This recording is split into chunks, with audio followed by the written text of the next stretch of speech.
नमस्कार। स्वास्नी मान्छे विद्या सापकोटाले लेख्नुभएको यो कथालाई आजको यो बसाइमा यहाँहरु माझमा प्रस्तुत गर्दैछु। हजार सपनाहरूको माया लागेर आउँछ। यो सदाबहार गीतसँगै उसका आँखा खुल्थे। खै किन हो सानैदेखि उसलाई यो गीत विशेष मन पर्थ्यो। त्यसैले त अलराम टोनदेखि रिङटोनसम्म यसैको वर्चस्व थियो।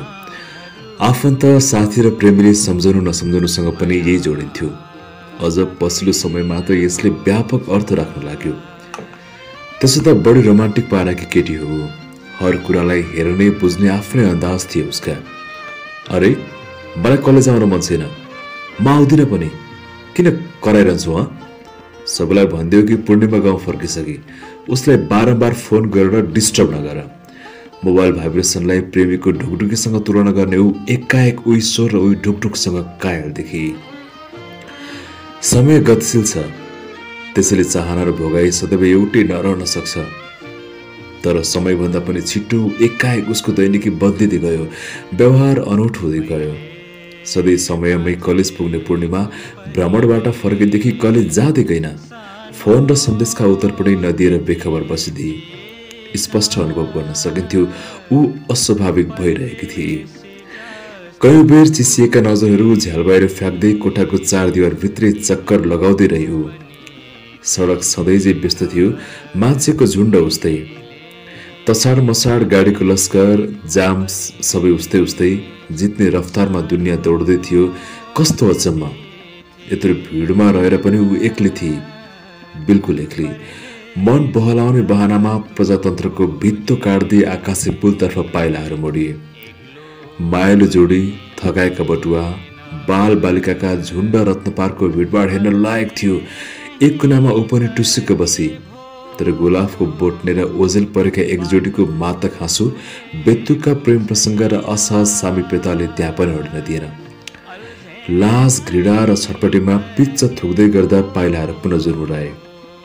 आफ्नै सुरमा चप्पल बजार्दै हिँडेकी ऊ सामसुङ कम्पनीको विज्ञापनमा मस्किरहेकी निरुता र चिया, सम्मोहनकारी मुस्कानमा राजेश र चाउचाउ, झिमझिम बल्दै निप्दै गरेको विस्की र चुरोटका होर्डिङ बोर्डहरू काट्दै धेरै वर आइपुगे।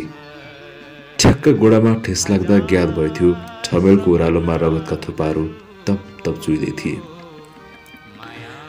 जीवनहीन आँखा बोकेर उस्तै पैताला घिसार्दै ढिलो गरी काठमाडौँ फर्कियो। को भेट्न आएका, फोनका कुरा, के कुराको एउटा डोको नै घोप्टाइदिइन् निर्माया दिदीले। आफ्नो मनोदशा नै बिग्रिएको बेला यस्ता कुराहरूको के मतलब हुन्थ्यो र? एउटा कुरा भने राम्रै लाग्यो, गाउँमा बाबा आमाले सत्यनारायणको पूजा राख्नु भएकोले घर आउनु भन्नुभएछ। सहर छाडिदिने गहकिलो बहानामा भोलिपल्टै बिहानै निस्कियो। शान्ति प्रक्रियाले पूर्ण निकास नपाए पनि समय शान्ति उन्मुख हुँदै थियो। छापामार बनेर युद्धमा होमिएका दाजु घर फर्किएको थियो। काफल पाकेको सङ्केतको काफल पाक्यो झरनाका झङ्कार, खेतबारी करेसामा टुकटुक गरिरहेका गाउँले बालापनको थोरै चञ्चलता फिर्तामा मिल्यो। घरमा पूजाको रौनक थियो। कमला भाउजू सधैँ रौसिएर अचार मथिरहेकी रहेछिन्। वाह, लप्सीको अचार! आफ्नै मनले तत्काल नमिठो झापड दियो। पूर्णिमा अचारप्रतिको आसक्ति पक्कै शुभ सङ्केत होइन। मन अचारभन्दा बेसी अमिल्यो। बेचेनीका बेहिसाब आक्रमण सुचारू भए।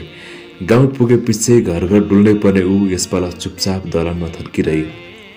मन खुसी भए न परिवेश खुल्ने रहेछ। मनै मडालिरहेको थियो, हल्लिरहेको थियो। ऊ भित्रै भुइँचालोको केन्द्रबिन्दु थियो कि जलिरहेकी थिए ऊ अनौठो पीडामा, भयानक द्वन्द्वमा। सही नसक्नुको उकुस मुकुसले नवप्रभात बिउजिन नपाउँदै सहर फिर्ती यात्रा तय गरिदियो। निस्कँदै नजरहरू पहिले परिवेश अनि सेती कपाल फुलेकी बुढी हजुरआमामा गएर गढे। आमा बाबासँग आँखा जुदाउने हिम्मत बाँकी रहेन। निउरिँदै बसतर्फ दगुरियो। मनभरि सपना, तिक्तता, घृणा र हीनताले सिङ्गौरी खेलिरहेका थिए। हे भगवान, यो बस पल्टिदिए पनि त हुने। रुखमा उक्लनु, बस चढ्नु, पुल तर्नुभन्दा अगाडि रक्षा गर प्रभु भन्ने आमाकी आज्ञाकारी सुरले कामना गरी।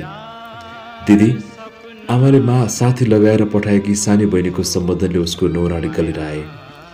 मान्छेले विकल्पको खोजीमा विसङ्गति पनि रोज्दो रहेछ। तर्कनै तर्कनामा बस पर आइपुग्यो। सडक किनारका होर्डिङ बोर्डहरू उस्तै चमक धमकमा थिए। नयाँ फिल्मको नयाँ पोस्टर थपिएको थियो। विदेशी नै लागेकाहरूको धुइरो बढ्दो थियो। उस्तै थियो सहर, जाता जस्तो थियो। हुन पनि ऊ जाबको के मूल्य र यहाँ। लोडसेडिङले निलेको सहर, अन्धकार व्याप्त कोठा, धन्न एक टुक्रो मैन फेला पर्यो। जीवन मैन न रहेछ, पग्लेरै सकिने।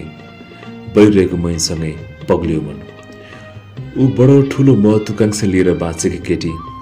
हुन पनि दाजु छापामार बनिसकेपछि बाबुआमा मात्र नभएर गाउँ समाजकै आशापुञ्ज भएकी थियो। स्कुलदेखि विश्वविद्यालयसम्म आफ्नो लगनशीलता र हक्कीपनलाई प्रमाणित गर्दै आएकी पनि थियो। अचानक रमण, अर्चित, बिन्दु र नीलहरूको याद उम्लिएर आयो।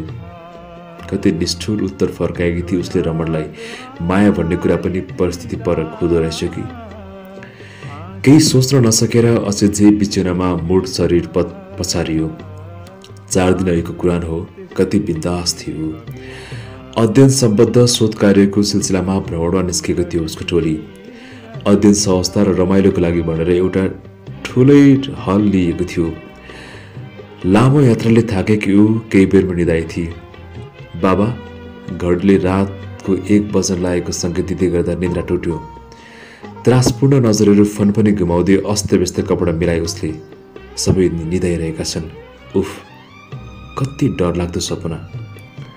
सपना नै थियो सायद त्यो, तर त्यसो भनेर आफू लुटिन लागेको विवत्सतालाई भुल्न सहज थिएन। अन्तर्हृदय चिच्याउँदै रह्यो। रातको त्यो एक परिदृश्यपछि उसका दृष्टिकोण बदलिए, जीवनप्रति, समाजप्रति र सम्पूर्ण आइमाईहरूका प्रति। छोरी भएर जन्मेकोमा बडो गर्व गर्ने ऊ आइमाई शरीरप्रति नै शङ्का हुन थाल्यो। थुइक्क, आफ्नो शरीरमा नै शत्रु बोकेर हिँड्ने जात कि त। जीवनमै पहिलोपटक स्वास्नी मान्छे हुनुको पीडा बोध गरे उसले। ऊ जान्दथे केही भएकै होइन भ्रमपूर्ण सपना देख्नु बाहेक। उल्टो दिमागमा दन्त्य कथाका पात्रहरू, अनाम फिल्म नगरीका कथाहरू, अपराध कथाका दर्दनाक घटनाक्रमहरू सलहजै सल्बलाउन लागे। निर्माया दिदी र निर्माया दिदीहरूका प्रति असीम श्रद्धा पलाएर आयो, जसमा समाजका सेता स्वच्छ आँखा कहिल्यै परेनन्। कल्पनामा उसले ती सम्पूर्ण मनहरूलाई समेटी जो वास्तवमै लुटिएका थिए प्रेमका नाममा, संस्कारका बलिमा, सहनशील र सुन्दर हुनुको पर्यायमा। ऊभित्र विद्रोह जन्मदै थियो। कुमारी आमाहरूको दर्दनाक छायाप्रति, महिलालाई मात्र दोष देख्ने सामाजिक प्रवृत्तिप्रति, इज्जतिला आमाहरूकै पनि उठेका पेटले संसर्गको सङ्केत गरिरहँदा लजाउनु पर्ने आइमाईहरूको नियतिप्रति। उसलाई थाहा थियो यसमा उस कसैको दोष छैन, पुरुषकै पनि। सृष्टिकर्ताकै दोषयुक्त नियमका विरुद्ध बुढी के गर्न सक्थे र। बिस्तारै लट्ठ्याएको घाउ जस्तै मत्थर हुँदै जाने थियो होला उसको दुखाइ, तर त्यसो भएन। हुनै नसक्ने कुरा भयो। सधैँ महिना नपुग्दै पन्छिने उसको महिना कट्यो। मन जलेकै थियो। अब तनबाट ज्वाला छुट्न लागे। त्यो भयानक परिदृश्य सकेसम्म सम्झने प्रयत्नमा लाग्यो। कुनै कालो छायाबाट लुटिन आँट्दा नै ऊ आत्तिएर बिउजेकी थिए। तर परिस्थिति र प्रश्नको जालोले यस्तो जेल्यो कि सपना थिएन भन्नेमा ऊ विश्वस्त हुँदै गई। विज्ञानका सत्यताभन्दा बढी दन्त्य कथाका कहानीहरूमा मन जान थाल्यो। चलचित्रका दृश्यहरूमा झै आँखाका पर्दाहरूमा स्वस्थानी कथादेखि फाट्टाफुट्टे सस्ता पत्रिकाका घटनाक्रमहरू फटटट ओहोरदोहोर गर्न लागे। हुँदा आफ्नै शरीरमा परिवर्तनका छरप देख्न लाग्यो। मान्छे जतिसुकै पढे गुनेको जान्ने सुन्ने भए पनि सङ्कटको समयमा निष्पट हुँदो रहेछ। सिद्धान्तका ठेलीहरू मिथ्या लाग्ने रहेछन्। चेतना शून्य बुढी आइमाईमा रूपान्तरित हुन उसलाई 2 दिन पनि लागेन। बाँच्नुको कुनै अर्थ बाँकी रहेन। जीवनहीन हुन पुग्यो। यही लयमा नै गाउँसम्म डोरी थिए। उसका प्रशस्त साथीहरू थिए, हितचित्त मिल्नेहरूको कमी थिएन। तर कुन सखीसँग यो पीडा बाँड्न सक्थे र हो? कुन ईश्वरको अदालतमा यो मुद्दा दायर हुन्थ्यो र? भ्रमै भ्रमको महाहुण्डरीले उडाउँदै लग्यो। छोरीलाई पढाएर के नगर्छु भन्दैछ नि, देखिस्? कुम बजाई गर्नेहरू कानेमा ठोक्किन आइपुगे। आत्महत्या एक निर्विकल्प उपाय मनले मनैलाई सुझायो। भविष्यको कालो चित्रमा आफू र आफ्नाहरूको रुग्ण छाया कल्पदै पागल हुन खोज्थ्यो। रमण, आमा बाबा, भाइ बहिनी, प्रेम, दायित्व, चाहना सम्झदा सम्झदै औडा हुन्थ्यो। जीवनप्रति मोह पलाएर आउँथ्यो। त्यसो त भ्रम दूर गर्ने तमाम उपायहरू पनि जान्दथ्यो, तर केही गर्न सकिन।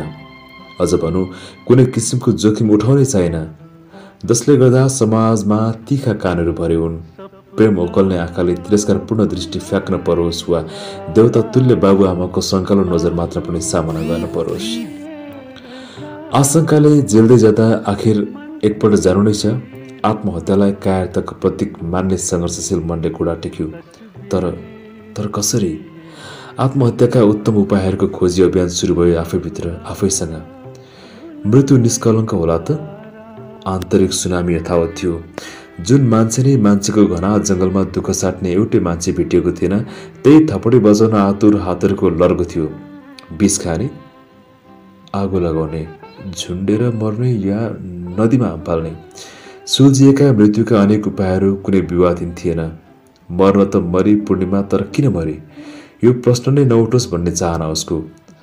आफ्नोहरूको नाम राख्न नसके पनि कमसेकम नाक नकाटियोस्, अफसोसविहीन, प्रश्नचिन्हविहीन मृत्यु चाहिएको थियो उसलाई। स्वाभाविक मृत्यु र मृत्युपछिको सहानुभूति उसको विशेष माग थियो। जो बाँच्न सक्दैन उसलाई मर्न झन् गाह्रो हुँदो रहेछ।